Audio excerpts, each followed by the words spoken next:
കല്യാണിയുടെ വാക്കുകൾക്ക് അഖില ഈ സമയത്ത് പുല്ല് വിലയും കൽപ്പിക്കില്ല. ഭയപ്പെടാതിരിക്ക. ഈ ഭയം നിന്നെ കാട്ടിക്കൊടുക്കാതെ സൂക്ഷിച്ചാൽ മാത്രം മതി. നിരന്തരമായുള്ള ഫോൺ വിളി ആപത്താ. നീ സ്വസ്ഥമായിട്ട് ഉറങ്ങ. Good night. ശരി, ഗുഡ് നൈറ്റ്.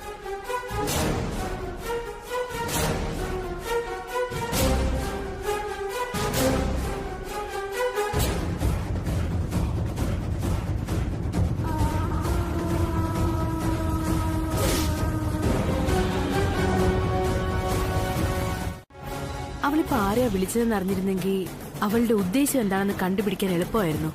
അതിനാണോ പാട്? ആ മൊബൈൽ എടുത്ത് കോൾ ലിസ്റ്റ് നോക്കിയ പോരെ. ഈ സമയത്ത് വിളിച്ച നമ്പർ എടുത്ത ആളാരാണെന്ന് കണ്ടുപിടിക്കാമല്ലോ. അത് ശരി തന്നെയാ, പക്ഷെ എങ്ങനെ? ചേച്ചി ധൈര്യമായിട്ടിരിക്കുക.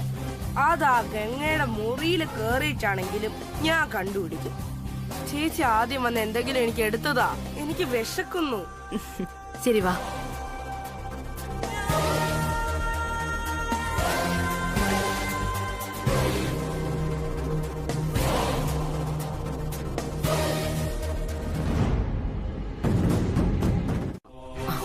ശരി ഗുരുജി.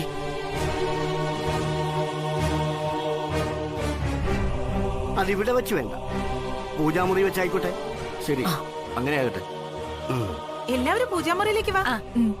എല്ലാവരും വരണ്ട. ഗൃഹനാഥനും ഗൃഹനാഥയും മാത്രം വന്നാ മതി. ശരി, നിങ്ങളൊക്കെ ഇവിടെ നിൽക്ക്.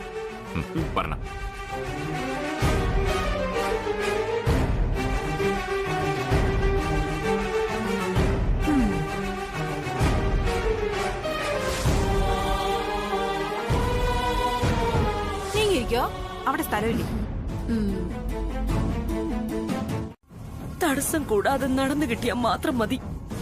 ഈ പരിഹാരത്തിലൂടെ എല്ലാ തടസ്സങ്ങളും വിഘ്നേശ്വരൻ ഒഴിപ്പിച്ചു തരുമെന്ന് തീർച്ച. ഏറ്റവും അടുത്ത മുഹൂർത്തത്തിൽ തന്നെ നടക്കട്ടെ. താലികെട്ട് മുമ്പ് സമൂഹ വിവാഹം നടത്തിയിരിക്കണമെന്നേ ഉള്ളൂ. പിന്നെ ക്ഷേത്ര ദർശനം മുടക്കണ്ട. ഈശ്വരാനുഗ്രഹത്തിൽ മാറാത്ത ഒരു വ്യാധിയുമില്ല ഈ ലോകത്ത്. ശരി. സർവേശ്വര.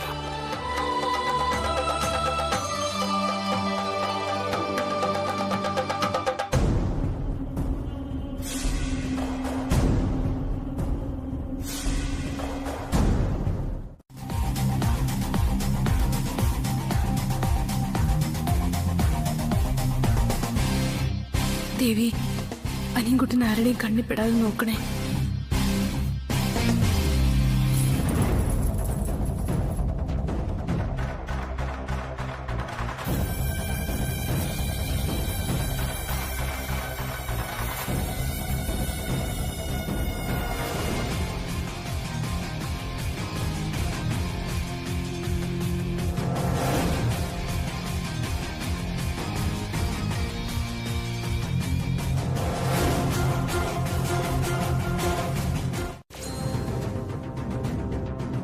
ഭാഗ്യം, നിന്റെ മുഖം ആരും കണ്ടില്ലല്ലോ. ഇല്ല. ആരെങ്കിലും തിരക്കി വരുന്നതിന് മുമ്പ് വാ, പോവാ. പെട്ടെന്ന് വാ.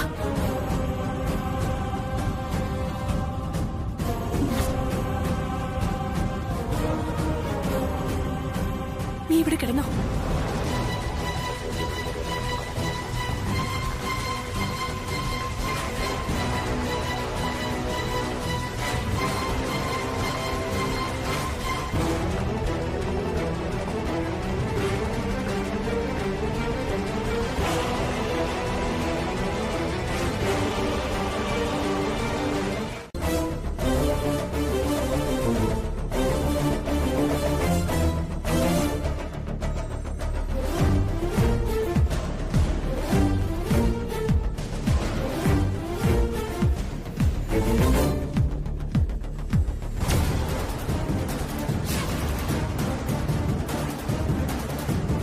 ഗംഗേ, എന്തിനാ മൊബൈൽ കൊടുത്തത്?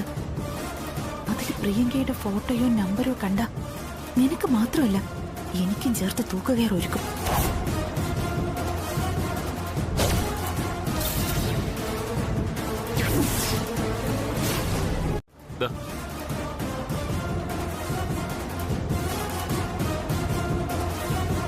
ഗംഗ, നീ പേടിക്കണ്ട. തൃച്ചംബരത്തൊരു കള്ളൻ കയറിയിട്ടുണ്ടെങ്കിൽ അതവന്റെ അവസാനത്തെ മോഷണ ശ്രമമായിരിക്കും. നീ ധൈര്യമായിട്ടിരിക്കെ. ഞാനല്ലേ പറയുന്നത്. പോയി കിടന്നുറങ്ങ്. പോ.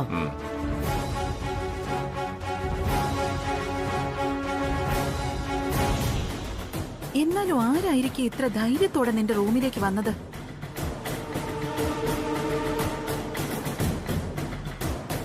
ഗംഗെ, നീ പേടിക്കണ്ട.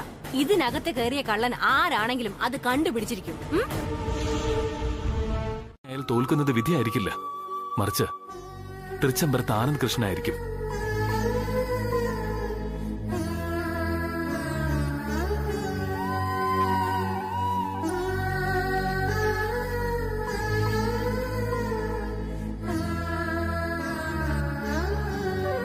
നിനക്കെന്റെ വാക്കുകളെ വിശ്വാസമില്ലേ കല്യാണി? നീ നിന്റെ കഴുത്തിൽ കിടക്കുന്ന ഡെമ്മി താലി മാറ്റുമ്പോ ആ കഴുത്തിൽ താലി കെട്ടാൻ പോകുന്നത് ഞാൻ തന്നെയായിരിക്കും.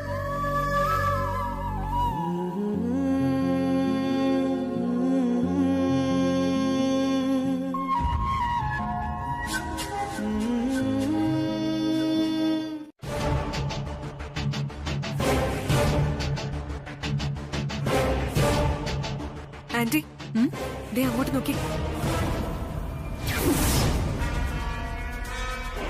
നാളെ ഞാനുമായിട്ട് നിശ്ചയം നടക്കാനുള്ള ആനന്ദമായിട്ട് സല്ലപിക്കുന്നു അവള്. അവളെ ഞാൻ ഗംഗേ, എടുത്തു ചാടി അബദ്ധമൊന്നും കാണിക്കരുത്. നിശ്ചയം ഒന്ന് കഴിയട്ടെ. അതിനുശേഷം അടുക്കളക്കാരിയെ പച്ചയ്ക്ക് കൊളുത്താൻ നമുക്ക്.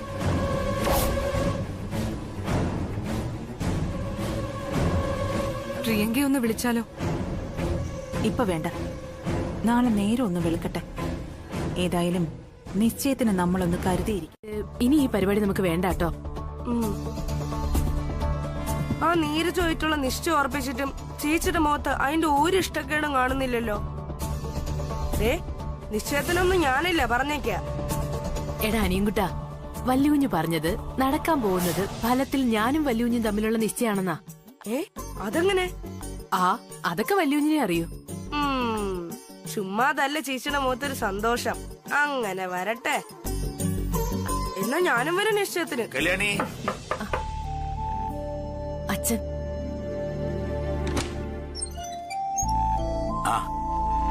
രണ്ടുപേരും സന്തോഷത്തിലാണല്ലോ.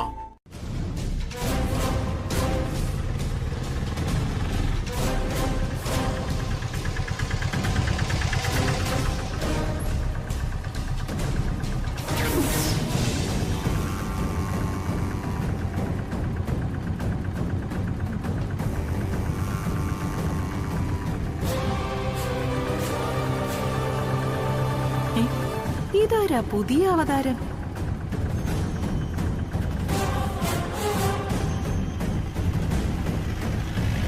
നേരെ ഇങ്ങോട്ടാണല്ലോ.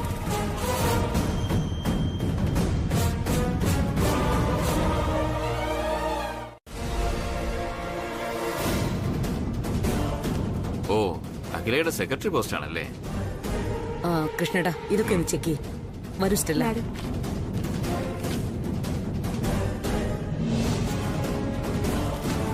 ശിവരാമേട്ട, ആ സർട്ടിഫിക്കറ്റ് ഒക്കെ ഒറിജിനൽ ആണോന്ന് നോക്കിക്കോ. കണ്ടിട്ട് എനിക്കെന്തോ അങ്ങോട്ട് ബോധിച്ചില്ല.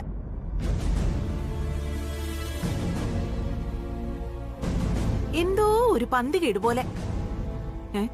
നോക്കിയാ കൊള്ളാം.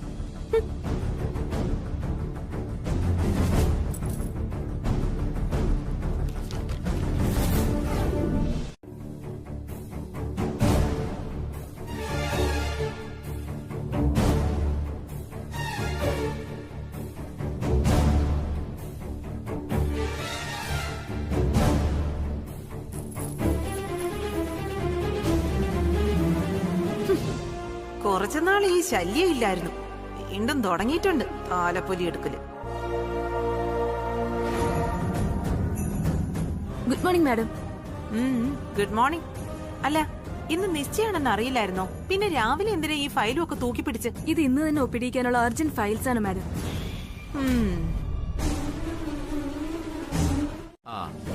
അതാ ഞാനും ചോദിക്കാൻ വന്നത്. അവരെന്താ വൈകുന്നത്? ഇനി ഫ്ലൈറ്റ് ലേറ്റോ മറ്റോ ആണോ? അവരിപ്പോ വിളിച്ചു വെച്ചതേ ഉള്ളൂ ആന്റി. എയർപോർട്ടിൽ നിന്നും ഇങ്ങോട്ടുള്ള യാത്രയില്ല. ഓ, അപ്പൊ കേരളത്തിൽ ലാൻഡ് ചെയ്തു. കാർ അയച്ചില്ലേ? ടാക്സി എടുത്ത് വരാന്ന് പറഞ്ഞു അങ്കിൾ. ഛേ, അതെന്താ മോളെ അങ്ങനെ? കാർ അയച്ചുകൂടായിരുന്നോ? അത് സാരല്ല അങ്കിൾ. നന്ദന എവിടെ? നന്ദനയും ജയന്തിയും കൂടി നേരത്തെ അമ്പലത്തിലേക്ക് പോയി. ഓ, നന്ദനയ്ക്കാണല്ലോ നിശ്ചയത്തിന്റെ നടത്തിപ്പ് ചുമതല.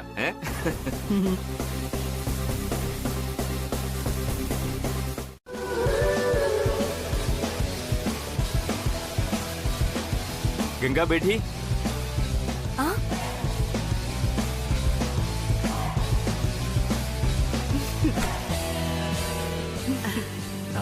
ഡാഡി.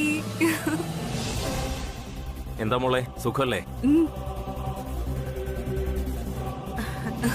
അമ്മേ, മോളെ നീ കുറച്ച് തടിച്ചല്ലോ അല്ലേ അനിലേട്ടാ? ഏയ്, നിനക്ക് തോന്നുന്നതാ. വിശേഷങ്ങളൊക്കെ പിന്നെ പറയാം. നിങ്ങൾ വാ. Hello hello. ഇരിക്കും. എനിക്ക് അമ്മായിയമ്മയില്ല, അമ്മായിയച്ഛൻ മാത്രമേ ഉള്ളൂ.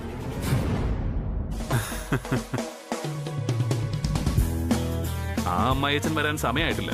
വരട്ടെ, അപ്പൊ ഞാൻ പോവാം. അല്ലാതെ ഈ കണ്ണി കണ്ടവളുമാരുടെ അച്ഛനമ്മയൊക്കെ കാണാൻ ഞാൻ പോണ്ട കാര്യം എന്താ? അത് കലക്കി ബ്രോ, സൂപ്പർ. ഈ അപ്രോച്ച് എനിക്ക് ഇഷ്ടപ്പെട്ടു. Keep it up. Thank you.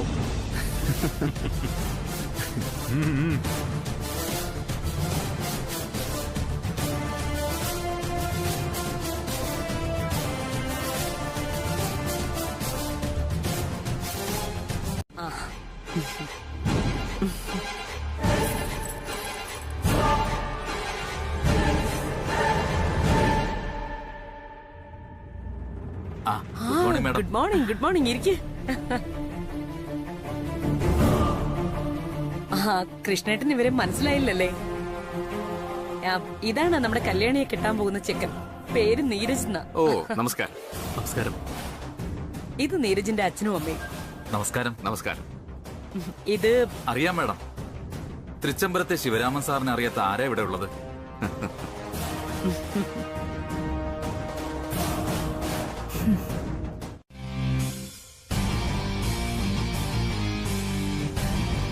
Madam. ആ, ദാസേട്ടാ. കേറുവാ ദാസേട്ടാ. വാ.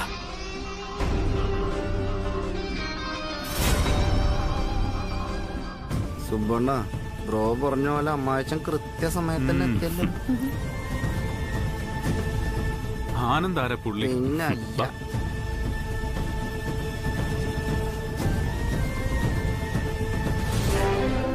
ആനന്ദ്. ആനന്ദ്, ഇതാണ് ആനന്ദ്. ഇത് ഗംഗയുടെ അച്ഛനും അമ്മയും. നമസ്കാരം. നമസ്കാരം. ഇങ്ങനെ പറയും ഞാൻ. ഇത് ഇളയ മകൻ അരവിന്ദ് കൃഷ്ണൻ. ഓ, നമസ്കാരം. ഇത് സുബ്രുവാണ്, ആനന്ദിന്റെ കൂട്ടുകാരൻ. നമസ്കാരം. നമസ്കാരം. വെറും കൂട്ടുകാരനല്ല കേട്ടോ, ചങ്ക്.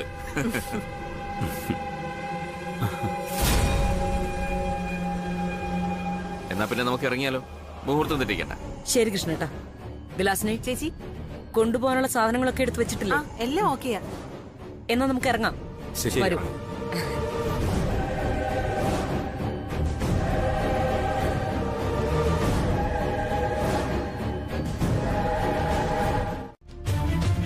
ഓ ഗുരുജി, അപ്പൊ ഈ നിശ്ചയം മുടങ്ങിയല്ലേ?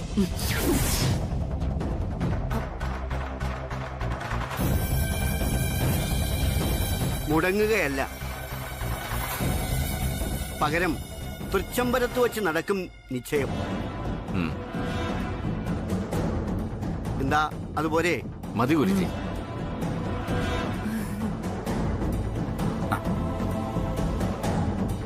നടന്നില്ലെങ്കിലും കുഴപ്പമൊന്നുമില്ല.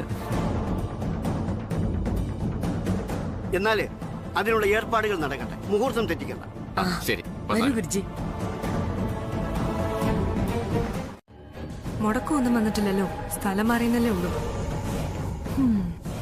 ആ, ഞാനിപ്പോ വരാം.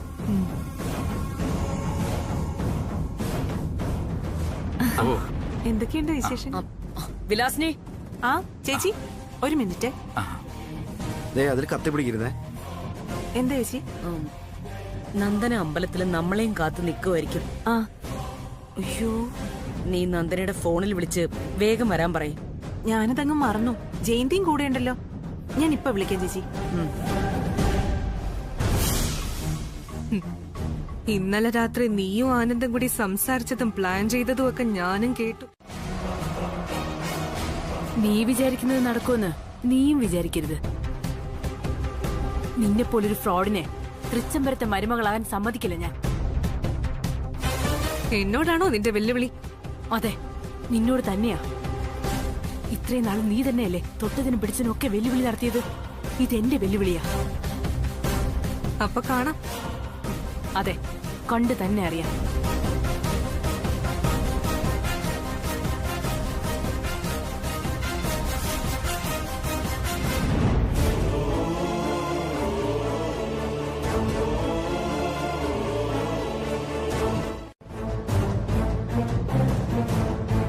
തൃച്ചംബരത്ത് കാലാകാലങ്ങളായി തുടർന്നു വരുന്ന ചില ആചാരങ്ങളും അനുഷ്ഠാനങ്ങളുമുണ്ട്.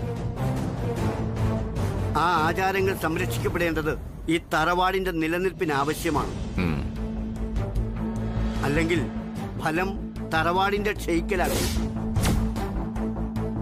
അത് പുതുതായി വന്നു കയറുന്ന ബന്ധുക്കളെ ബോധ്യപ്പെടുത്തണമെന്നും പറഞ്ഞേപ്പിച്ചിരുന്നു എന്നെ. അതുകൊണ്ട് പറഞ്ഞതാ. എന്നാ പിന്നെ ആദ്യം ദീപം തെളിയിച്ച് ചടങ്ങുകൾ ആരംഭിക്കാം അല്ലേ? ആയിക്കോട്ടെ ഗുരുജി, വരും വരും.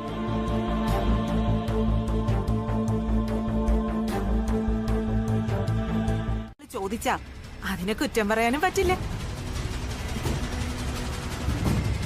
ഇത് ചേച്ചി തന്നെ മുൻകൈ എടുത്ത് നടത്തി കൊടുക്കുന്ന ഒരു ധർമ്മ കല്യാണോ? ഒരു പുണ്യപ്രവൃത്തി അല്ലേന്ന് വെച്ചിട്ടാ ഒരേ ദിവസം തന്നെ നടത്താൻ തീരുമാനിച്ചിരിക്കുന്നത്. കല്യാണം ഒരേ മുഹൂർത്തത്തിൽ തന്നെയാ.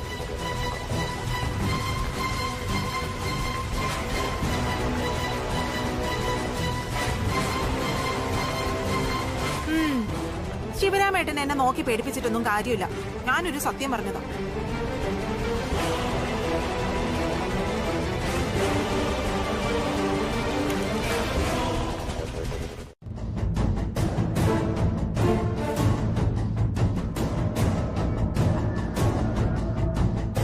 ഇതെങ്ങനെയാ പ്രിയങ്കേ?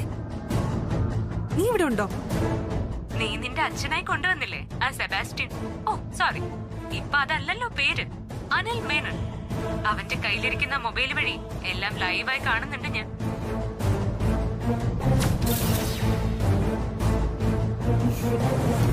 സൂപ്പർ പ്രിയങ്കേ. ശരി, ഇനി അധികം സംസാരിക്കാൻ നിൽക്കണ്ട. അഖിലേക്ക് സംശയവും. ഞാൻ നിശ്ചയം ലൈവ് കണ്ടോളാം. Okay, be happy. Thank you so much.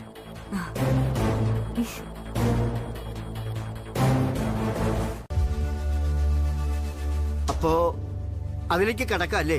അതെ ഗുരുജി.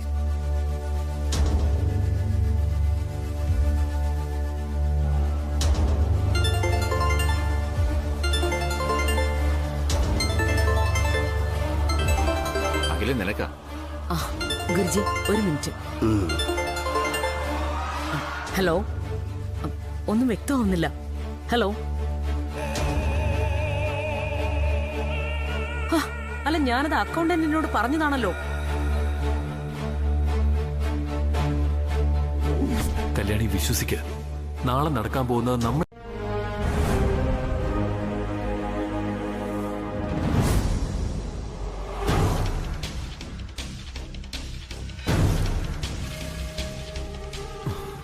തിരുമേനി, ഞാൻ ശ്രീനന്ദൻ നമ്പൂതിരിയുടെ അനന്തരവനാ. ഓ, ആ അതാ ഞാൻ നേരത്തെ പരിചയമുണ്ടെന്ന് പറഞ്ഞു. അല്ല, നമ്പൂതിരിക്ക് ഇപ്പൊ എങ്ങനെയുണ്ട്? ആ, സുഖം. ഞാൻ വിളിച്ചു തരാം. തിരുമേനി നേരിട്ട് തന്നെ ചോദിച്ചോളൂ. അല്ല, ഇല്ല, ഇപ്പൊ വേണ്ട, പിന്നെ ആവട്ടെ. അതെ, വിളിച്ചു.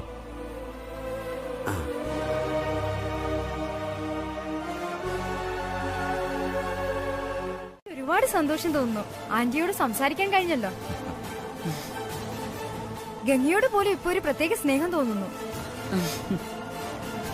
അവള് കാരണല്ലേ എനിക്കിപ്പോ ആന്റിയോട് സംസാരിക്കാൻ കഴിഞ്ഞത്. ഓക്കെ, നാട്ടിൽ വരുമ്പോ ഒരിക്കൽ വാ, നേരിട്ട് കാണാം.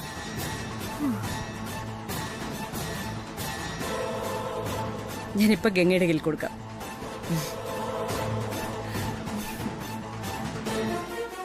Hi Ganga. Thanks a lot. ശരി.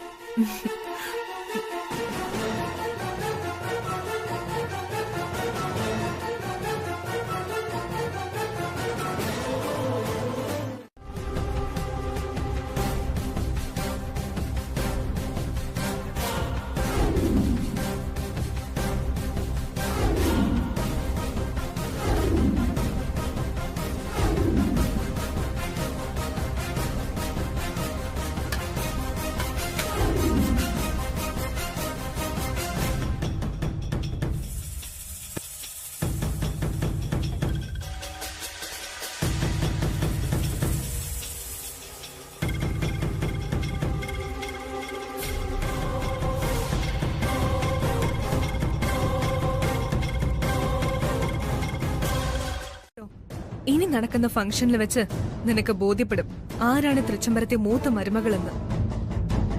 തൃച്ചംബരത്തെ പരമ്പരാഗത ആഭരണങ്ങൾ ആന്റി എന്നെ അണിയിക്കുന്നത് നീ കൺകുളർക്കെ കണ്ടു. അപ്പൊ മനസ്സിലാവും തൃച്ചംബരത്തെ മൂത്ത മരുമകൾ നീയാണോ അതോ ഞാനാണോ എന്ന്. അടുത്ത അഖിലാണ്ടേശ്വരി ഞാനോ? അതിനൊരു സംശയം വേണ്ട നിനക്ക്. കാത്തിരുന്നു.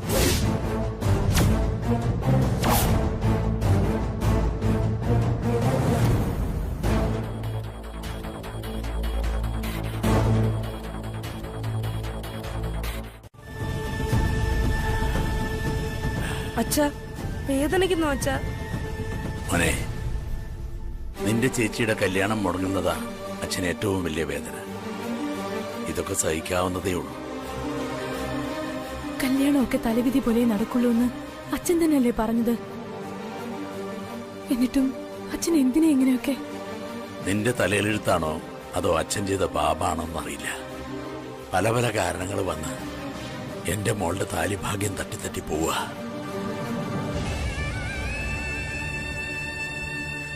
ഇനി അച്ഛനൊരു കോമാളിയെ പോലെ കാത്തിരിക്കാൻ വയ്യ. രക്തം പൊടിയുന്നത് സഹിക്കാനാവില്ല എനിക്ക്. ഇങ്ങനെ മുട്ടുകൾ പ്രദക്ഷിണം ചെയ്തൊരു കല്യാണവും വേണ്ട എനിക്ക്. അച്ഛാ, ഇനി ഈ മുട്ടുകൾ പ്രദക്ഷിണമൊന്നും വേണ്ട. മക്കളെ, അച്ഛന്റെ ദേഹം ഒന്ന് മുറിഞ്ഞപ്പോ നെഞ്ചുപടയ്ക്കുന്ന മക്കളുണ്ടല്ലോ, അത് ഈ ലോകത്ത് ഒരച്ഛന് കിട്ടാവുന്ന ഏറ്റവും വലിയ ഭാഗ്യ. പക്ഷേ ഇപ്രാവശ്യം എന്റെ കുഞ്ഞിന്റെ കല്യാണം ഏതെങ്കിലും കാരണവശാൽ മുടങ്ങിയാൽ പിന്നെ ഈ അച്ഛൻ ജീവനോടുണ്ടാവില്ല.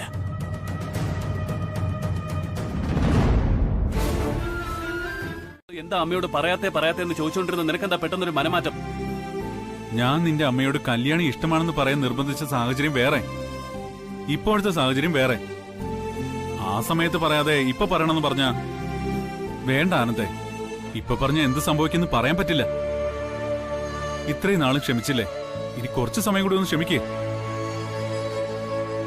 അതെ ബ്രോ, ഇപ്പൊ എടുത്തുചേട്ടൻ വേണ്ട.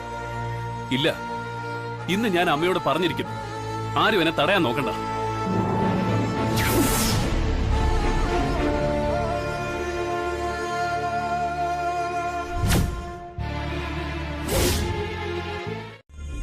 കാരണം അവൾക്ക് എല്ലാത്തിലും വലുത് നീയാണ്.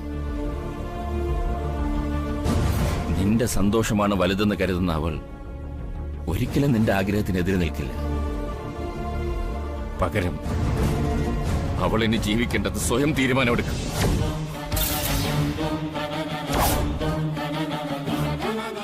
അമ്മ അങ്ങനെയൊന്നും ചെയ്യില്ല അച്ഛാ. അച്ഛൻ ടെൻഷൻ അടിക്കണ്ട. അതിന് ഒരു ഉത്തരമേ ഉള്ളൂ. നിന്നെക്കാൾ അവളെ എനിക്കറിയാം. നിനക്കറിയോ, ഞാൻ അന്നൊരു ദിവസം നിന്നെ കൊണ്ടൊരു സത്യം ചെയ്തു വാങ്ങാൻ തുടങ്ങിയപ്പോ അഖില കയറി വന്നത്.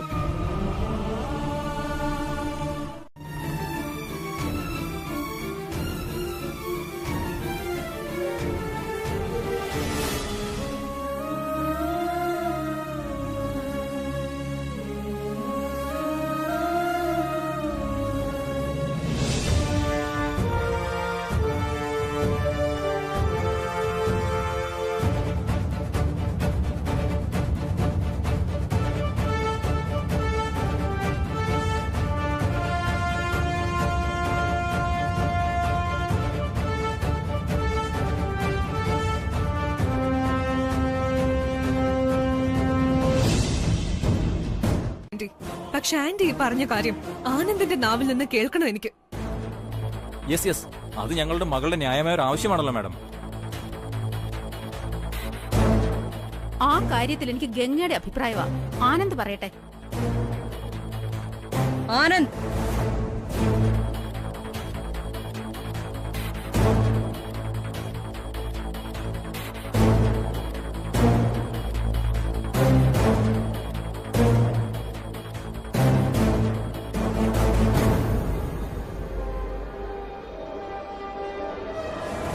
ഗംഗയ്ക്ക് നിന്നിൽ എന്തോ സംശയമുണ്ടെന്ന്.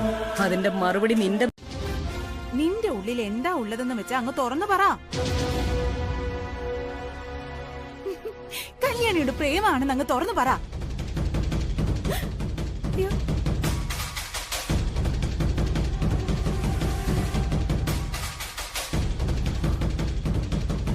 അൻപത് ജോഡികളുടെ കല്യാണം കഴിഞ്ഞിട്ടല്ലേ എന്റെയും ഗംഗയുടെയും കല്യാണം? അതെ, ആ 50 ജോഡികളുടെ ആശീർവാദത്തോടുകൂടി വേണം നിങ്ങളുടെ കല്യാണം നടക്കാനെന്നാ ഗുരുജി പറഞ്ഞിരിക്കുന്നത്. ആദ്യ 50 ജോഡികളുടെ കൂട്ടത്തിൽ കല്യാണിയുടെ കല്യാണവും നടക്കും. അതിനുശേഷം ഗംഗയുടെ കല്യാണം. നിന്റെ സംശയത്തിന് വ്യക്തമായ മറുപടി കിട്ടിയല്ലോ. ആനന്ദിന്റെ മനസ്സിൽ നീ വിചാരിച്ചതുപോലൊന്നും ഇല്ലാന്ന് മനസ്സിലാക്കാൻ ഇനി വേറെ തെളിവും വിസ്താരമൊന്നും വേണ്ടല്ലോ. വേണ്ട ആന്റി.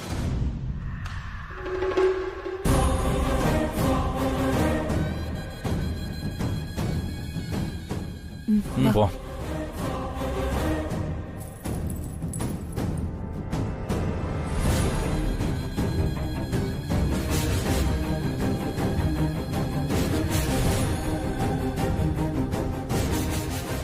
എന്താ ആനന്ദ നീ പറഞ്ഞത്? നിന്റെ വാക്കുകൾക്ക് ഇപ്പൊ പ്രിയങ്കയുടെ വാക്കുകളുടെ മൂർച്ചയുണ്ട്, പക്ഷെ ഈടില്ല. ആന്റി അറിഞ്ഞില്ലേ, ആനന്ദന്റെ ബയോഡേറ്റ തപ്പി ഇറങ്ങിയിട്ടുണ്ട്.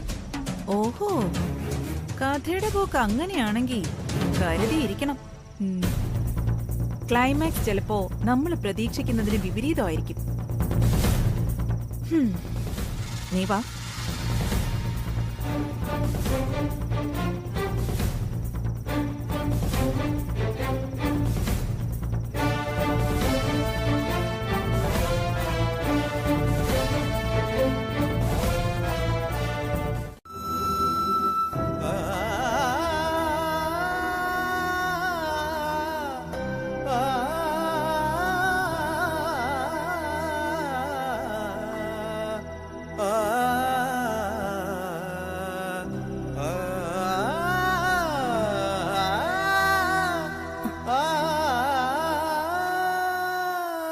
നീ എന്താ ടോർച്ചടിച്ചിട്ടും പുറത്തേക്ക് വരാത്തത്? വാ.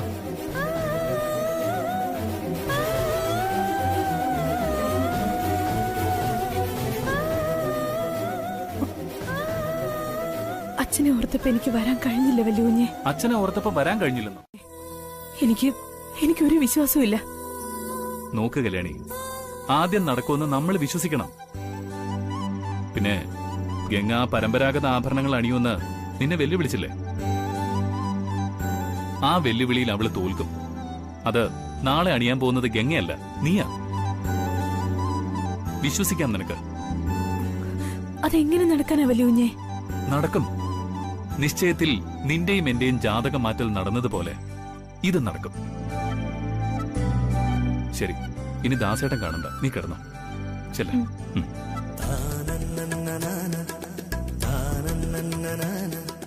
ഏതെങ്കിലും വെല്ലുവിളി ജയിച്ചിട്ടുണ്ടോ? അതുമില്ല.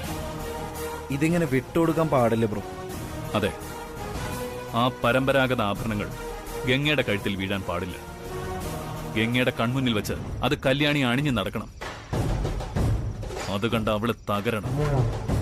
ബ്രോ, ആ വെല്ലുവിളി ഗംഗ ജയിക്കാതിരിക്കണമെങ്കിൽ ആ പരമ്പരാഗത ആഭരണങ്ങള് കല്യാണിയുടെ കഴുത്തിൽ വീഴണം. അതെങ്ങനെ പറ്റും? പറ്റും. എങ്ങനെ? മുമ്പ് ആ പരമ്പരാഗത ആഭരണങ്ങൾ കല്യാണി അണിഞ്ഞ് ഫോട്ടോ എടുത്തത് ഓർമ്മയില്ല?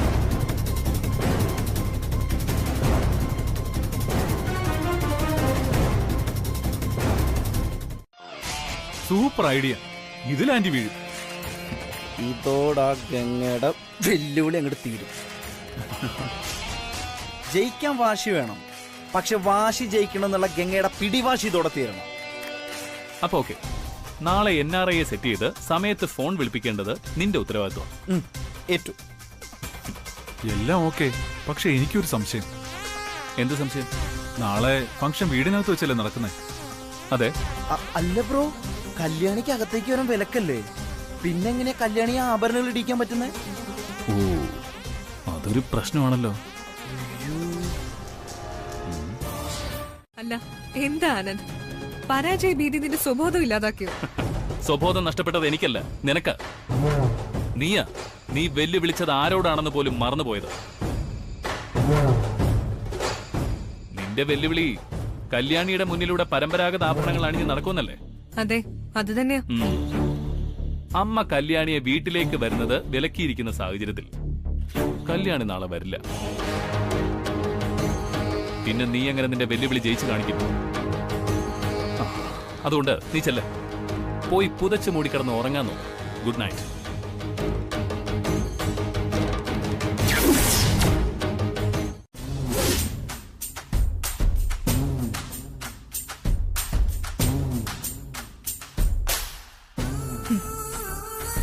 ഞാൻ ഈ വെല്ലുവിളി ജയിക്കണമെങ്കിൽ കല്യാണി നാളെ ഇവിടെ വന്നേ പറ്റൂ. വരും, എന്ത് വില കൊടുത്തും വരുത്തിയിരിക്കും ഞാൻ.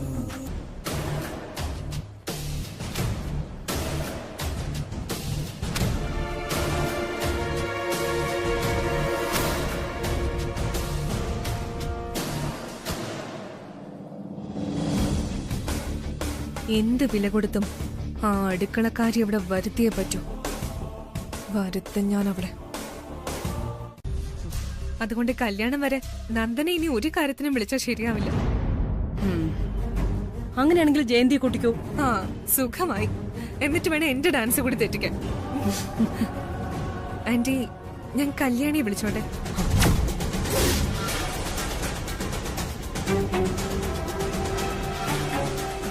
ആന്റിയുടെ നോട്ടം എനിക്ക് മനസ്സിലായി.